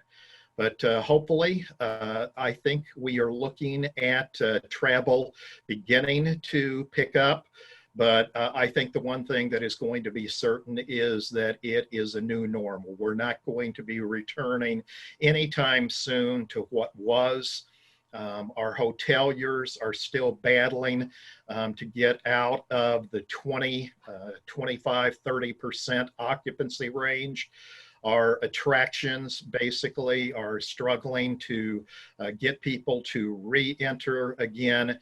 So we'll see what the future holds. We're all in this together, and I'll echo some of the previous speaker's sentiments. Certainly don't hesitate to reach out if I can be of assistance as well. Pleasure to be with you all this morning, and I'll turn it back to Jim. Thank you, Chuck. We do appreciate it. I want to, before we move on, if there are any questions about travel for either Bridget or Chuck, those of you who are in as attendees have a selection as part of your Zoom control bar where you can raise your hand. And if you'll raise your hand, I'll unmute your microphone and allow you to ask your question. Does anyone have any questions at this time?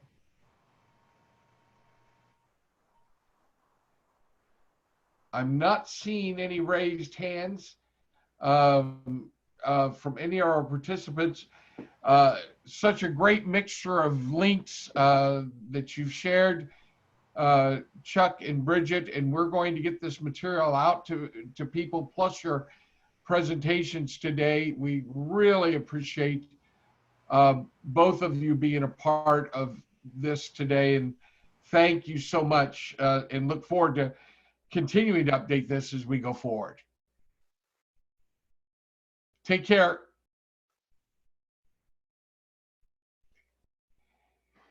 And so we're going to move into our next section.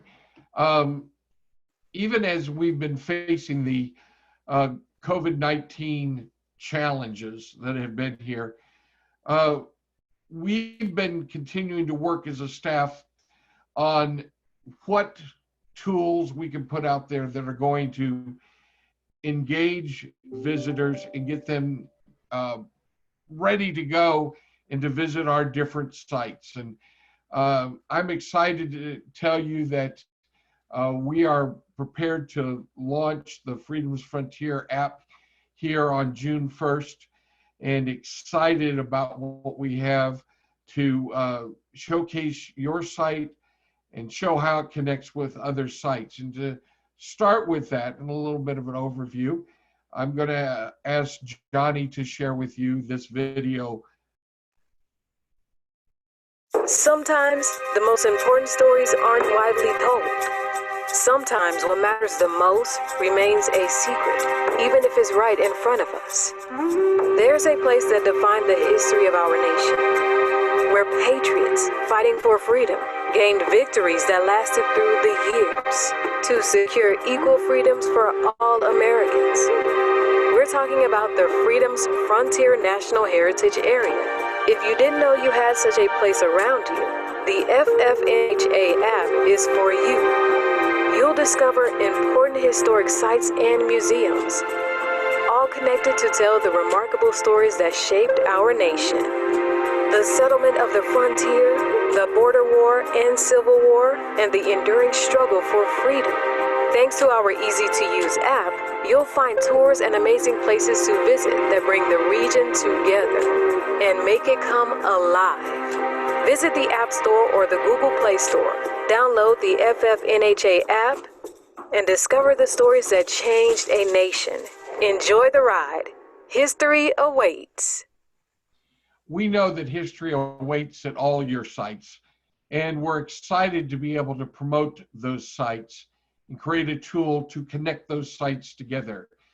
And I wanted to have Johnny take a few moments here to share with you the very specific items that will showcase your site on the Freedom's Frontier app. And so Johnny, if you want to take it away and share with everybody about what you have made available to them through the app. Sure. Morning, everybody. I know you've been hearing a lot about the app for several months now, and I appreciate everybody's response to our survey where we asked you to check your site's information and make sure everything was correct. It's been very helpful, and in the next week or so, the next 10 days, all those changes will be made, and the app will be ready to go. For those of you who haven't had a chance to check it out, this is a quick walkthrough that will show you how to find your site. This is going to be the home page. This is what you see when you open the app. I'm going to show you what each of these buttons here along the bottom, what they do. And the first way to find your site is through the Tours button that's located right here along the bottom. Now, all of these buttons will appear no matter where you go in the app. Each and every page will include this frame along the top and the bottom. So if you click on Tours, these are geographically based. Each one represents a different site or a different part of the region where there are clusters of sites. So for example, if you were to click on Quindaro, it would take you to that specific area, and it's going to look like this. Now, each of these pins up at the top represents a different site, and clicking on those pins will allow you to pull up directions from wherever you are using the app's built-in geolocate feature. The other way to find your site is through themes. Now, when each of you became a partner of Freedom's Frontier, you filled out some paperwork, and on that paperwork was a checklist of Freedom's Frontier focus themes. And based on that information that you filled out, we compiled a list of sites associated with those. So if you click on that button right there in the middle, themes, it will bring up all of those topics. And so, like, if you click on, for example, the equal rights struggle button, it will pull up that. And again, all of those pins represent different sites. Each of those can be easily navigated to. The third way to find your site is via the map button. It's located right here along the bottom. When you click on that, it's going to pull up a map of the entire heritage area, and each of these pins represents a county within Freedom's Frontier. If we have just made pins to all of the individual locations, it wasn't really usable. So let's say you click on the pin for Jackson County right here, it'll bring up a list of all the sites within Jackson County. Fourth way to find your site is through the partner site list, and that's located right here in the upper right corner of the screen. And there you'll find the full list of Freedom's Frontier partner sites. Now, one of the features that we're most excited about in the app is this My Tours feature. This is a new addition. So those of you who use the app in the last few months in its beta version probably haven't had a chance to view this yet. Let's say you're at the Carnegie Building, for example. I'm sorry, let's say you want to go to the Carnegie Building, for example. You're going to spend, say, a weekend in Lawrence, and you're going through the list here of all the partner sites, and you choose a handful that you want to go to. Well, if you were to click on that little heart in the upper right corner there, it will pull up a screen right here that says added to favorites. Right along the bottom, a little pop-up will appear that says added to favorites. And so using that that frame to the top and bottom of every screen, if you were to click on My Tours there in the lower right, it will pull up a list of all the sites that you added. So you can create your own mini tour based on whatever you want. Are there any questions at this point? I'm not seeing any questions, Johnny, on our list. Great. One of the important things we want to emphasize to you is that we're providing this app with its geographic tours function, its thematic tours function, the map that allows you to see where you are, any traveler to see where you are in relation, the ability for every partner to be showcased, the My Tours, where people can create their own tour of the favorite slots or places along the way, and our ability to list those of you who are COVID safe sites along the way, who have gone through credentialing and can let us know about that. We can put an indicator on your site that will show that. All of that is being provided to all our partners at no cost. We're not asking you to write a check for anything to Freedom's Frontier in order to showcase you as part of this effort.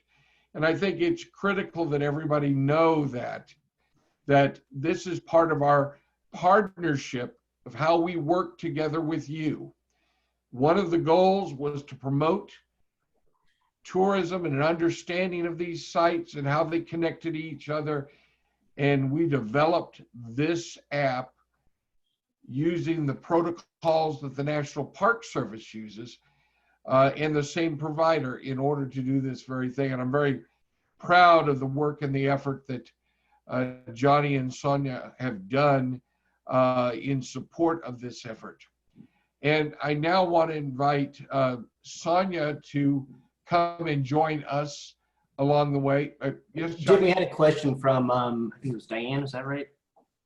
Go ahead, Diane. Go ahead. I don't have a question. Oh, I am sorry, she raised her hand. Let's see if we can pull her up here. Diane, I can allow you to talk. Cool, here we go. Allow to talk, unmute. We're getting used to these technologies and their abilities. Go ahead, Diana. Okay, I can't see me, so I'm assuming you can hear me. We can. Here's my question. I think for a while it was getting really trendy for a lot of places to develop their own apps. And I think people kind of got apped out. They didn't want to have to download an app for every single museum they went to, or every single store. How are these apps being received by other places that have them established, like the National Park Services? Are people using them? Because it's a lot of work to keep these apps going. And I'm hopeful that people will actually embrace them as opposed to just seeing it as yet another thing to clutter up their phone. And I think that that's a really important point that you're making, Diana, because the value of this kind of approach is that we're connecting a whole series of sites when you come to the area and visit. Whether you live here now and are looking for places to visit and the like, you're not siloed to just one location, but you can see the scope of the variety of locations. And OnSell, which is the provider, and the National Park Service has found this to be a very effective tool and has been very successful in getting downloads, depending on how it gets marketed to people. And from the beginning, we've shared with all of you that we believe that one of the ways for this to be successful is that if each of you shares this tool with your participants locally, your membership, through your newsletters, that sort of thing, the accumulated effect across Freedom's Frontier will be substantial. And we'll have lots of people have this as an immediate resource. We're also planning to do some other promotional activities, which Sonia's going to speak to in a moment. That'll be on your line. In just a moment, Sonia, I'm sorry to push you back, but I've got a few more slides, a few more things that I want to talk about. And this might address some of your concerns, Diana. When the app was developed, it was the way we looked at it, the way that the developers themselves looked at it. It's fundamentally a directory, but as Bridget spoke about earlier, we're being adaptive, and there are tools that the app is capable of that will help not just serve it, that can serve as something more to visitors from other regions, but more specifically, people who live here. There's a list that I put together of upcoming features that we're going to roll out soon. Features like walking tours, biking tours, driving tours, all those things have received an increased focus recently and increased popularity due to everything that's happening. In the app right now, there's one walking tour that's sort of kind of a test run for this feature. It's in Humboldt, so if anybody wants to look at it, all you have to do is go to the Humboldt location and you'll see it. Their Civil War walking tour listed there, and it's very cool because using the Google Maps, what's called a widget, you can take a walking tour and it gets step-by-step directions, along with pictures that that show you that you're in the right place, and it's some interpretive copy. Some other things that we're gonna add soon include audio and video, and so each of your sites could include video of exhibits. You can add audio to walking tours or biking tours, driving tours. There's so many possibilities. And lastly, these a feature called badges, what Onstel calls badges, which are pop-ups that the user gets when they complete certain, I don't want to call them tasks, but when they do certain things. So if they go to, let's say they complete all of the steps on a walking tour, they will receive a badge. And so other Onstel sites or institutions that use this app have used this badge feature to create coupons for visitors, or you could do so many things with these features. And so these are all upcoming. And again, these are going to be very, very useful in this post-COVID environment. I should point out that the development of these kind of extra materials along the way, the walking tours, the biking tours, driving tours, like all of those are going to be added features for which we will be seeking some reimbursement from your individual sites. The basic skill set of the app, your basic listing, the themes you address, how you relate to the close by geography in the tours, how you relate to larger themes across the heritage area, and how you can be favorited so people can make a list, build their own tour, as it were. All of that will always be free to you, but there will be some developmental costs in the hundreds of dollars, not the thousands of dollars. For those of you who have explored even looking at apps, even the most fundamental apps cost several $1,000s, and usually on a yearly basis to operate and maintain. We will be doing that for you as part of this effort now, without charge, but upgrades to what is will have some fees associated with it, and we're happy to explore any ideas you have along the way. Are there any other questions?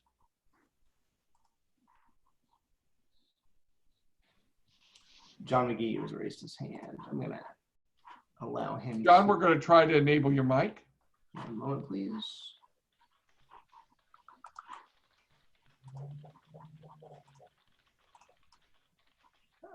Okay, John, you should be here. I'm going to unmute you, and as soon as you're unmuted, right. Yeah. Okay. Thank you, Johnny. I guess launch date, though, is now about, what, 10 days away or so, 9 or 10 days? And how, if that's the case, will there be news to the, through the website on Freedom Frontier that, you know, this, I guess you have to download the app, and I'm just trying to understand how we go about doing that if June 1st is the launch date. Do we access it just through the app on Google, or do we go through the website at Freedom Frontier? I can answer that for Johnny John, in that it's available right now. All of you who are hearing from us can download the app. Whether you have an Android device and go through the Google Play Store, or an Apple device and go through the Apple App Store, you can get that app right now. When we say launch, we're going to be publicly putting out our news releases and the like to let people know that it exists and begin the marketing of it through our initial efforts. Johnny, you wanted to add something? Oh, I was just sending out the links here. I just sent out the one to the Apple Store, and then I'll add Google Play right here. And I'll also add the web version. The app looks the same on both, or on all three options: Google Play, Apple Store, and then the website version. Yeah, and as Jim said, it's up right now. All right, but those websites will be, or those app stores will be, hopefully still on the website. So for us who can't write this down quickly, there it is again. But I mean, I hope that's going to be, again, visible for other people who, like myself, just have a hard time navigating through all this technology. But yeah, it will be, John. It will be. Good, thank you. Anyone else, any questions? Well, as we said, it is so incredibly important that all of the partners are aggressive, if you will, in sharing about the app to their constituencies. That's how we build up a large base of people who download the app and use the app. And that's what Sonia has been working on. Sorry, I'm so sorry to do this to you again. Sorry, one last thing I want to say, just remembered. If you haven't filled out that survey, or if you haven't received it, or if you can't find your site or anything at all, please email me at app@freedomsfrontier.org, and we'll address that as quickly as possible. Excellent, thank you, Johnny.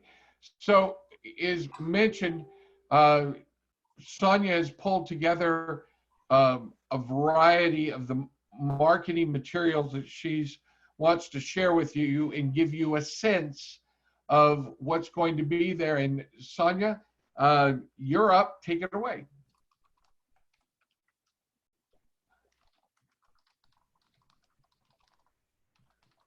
Sonia, I think you're muted. There we go. Slides, Johnny?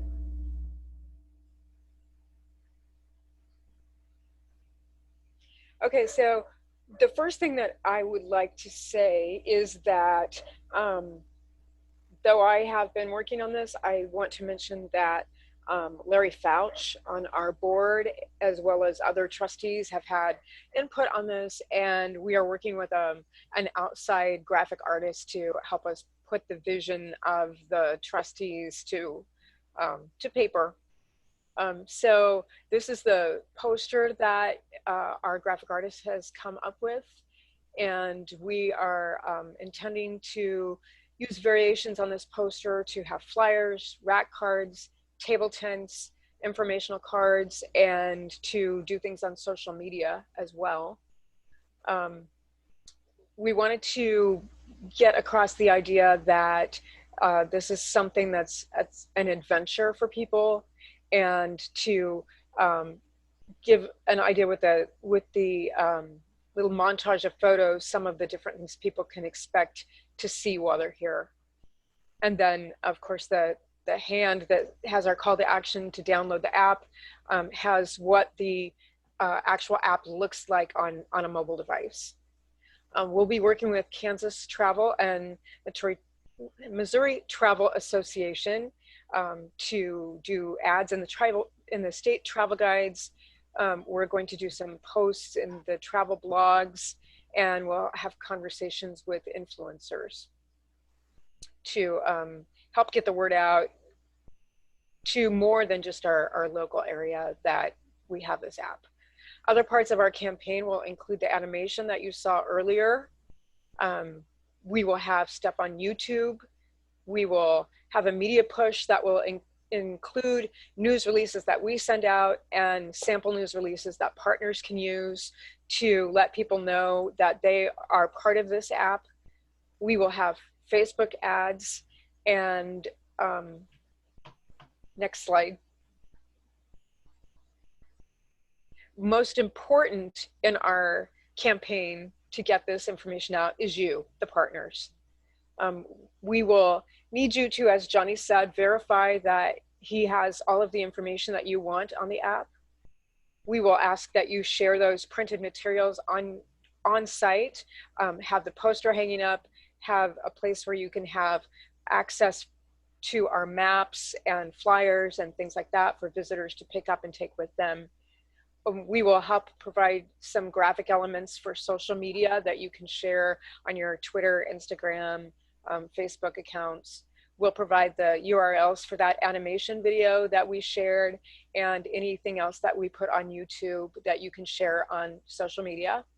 And we're going to ask that you help us out by putting articles in your membership newsletters and sharing things like the URLs and other information so that your volunteers, your staff, your board, your visitors will get the word about the app and start using it.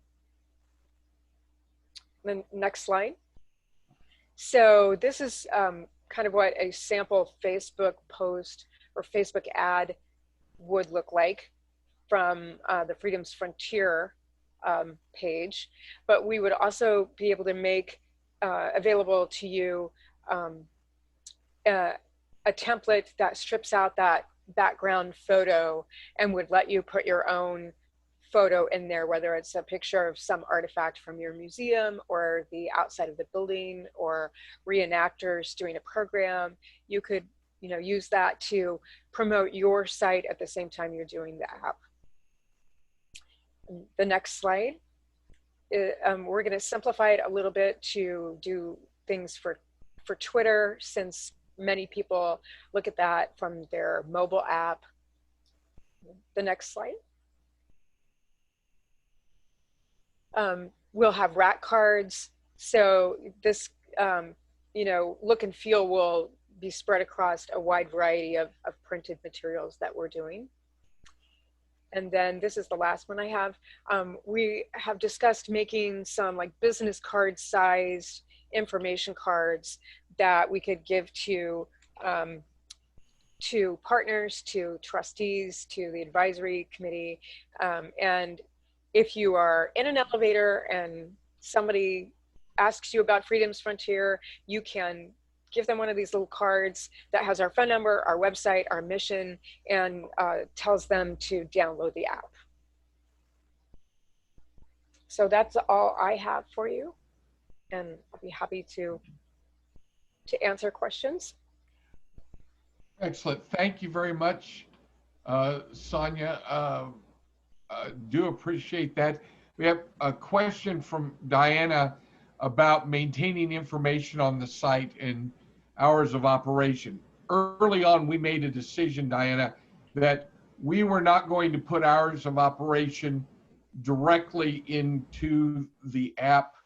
We were going to have a link to your site in order for people to get the most updated information. We knew it was a challenge for you to keep your own website up to date, let alone let us know to change an hours of operation posting on ours. This way we can get the information as current as you have updated your own folks along the way. I hope that helps the question you had along the way. Are there any other questions? You can either raise your hand or add them in the Q&A.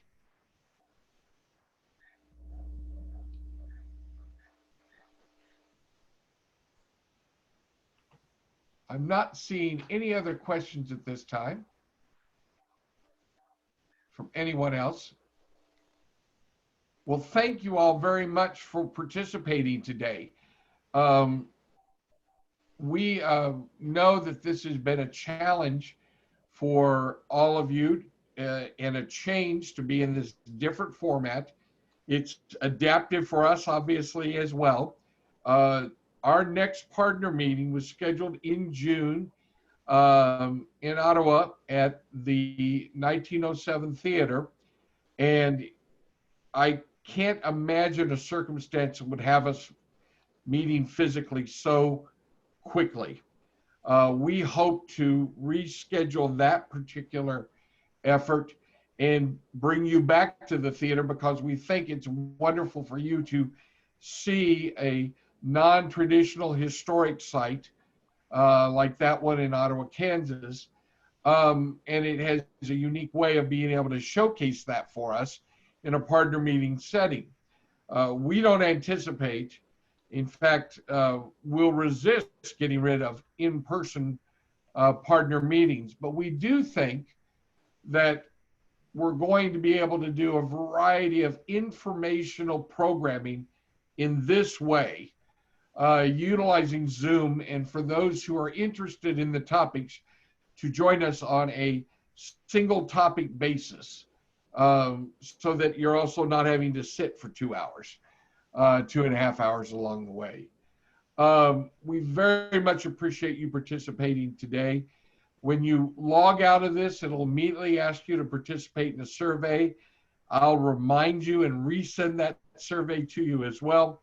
We will have links up on our Freedom's Frontier YouTube page soon to share with you what you saw today. We'll also encapsulate all the presentations and include them as links in a Monday Minute so that they're all available to you along the way.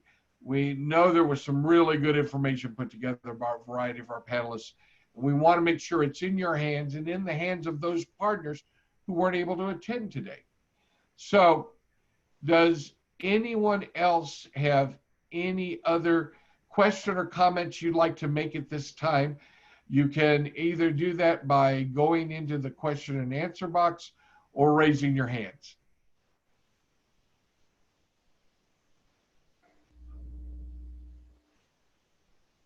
I'm not seeing any hands at this time.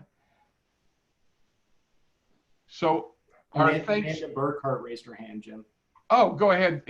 I'm not, it's not showing me that, Johnny, so thank you very much. Yeah, would you open her mic? Yeah, hold on up here. I'll let it talk. All right, Amanda, you should be ready to go as soon as you're on. You want me to introduce myself really quickly, Jim? Oh, Amanda, I'm so sorry. It's fine. This has been lovely.